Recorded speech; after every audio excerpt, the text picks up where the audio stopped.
gasse obulamu bwe mpangadde okuweza emyaka 5 tebwatandika bulungi n'akamu n'akatono. Ne bwe nazibula amaaso n'entegeera era tibwali bulungi. Naye Mukama abeerawo, oba bulamu bubi oba bulungi, Mukama abeerawo.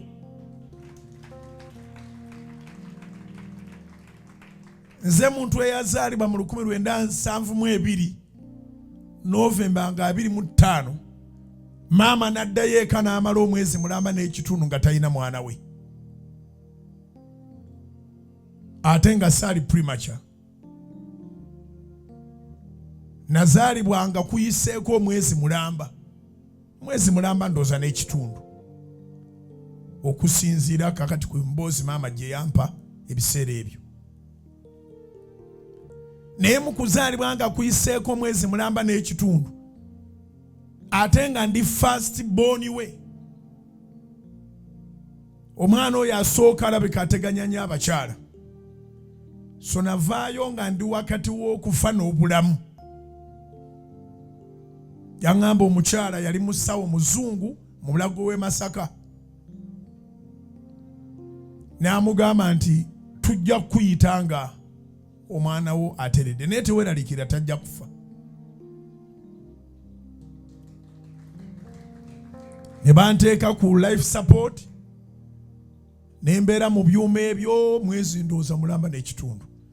Ye maama nga akimanyi nti baamulimba first born we yafa mwezi mulamba, tomuyonsangako, tomulabako. Edda balina engeri gye bajjanjabangamu kubanga tebabakkirizanga kundaba.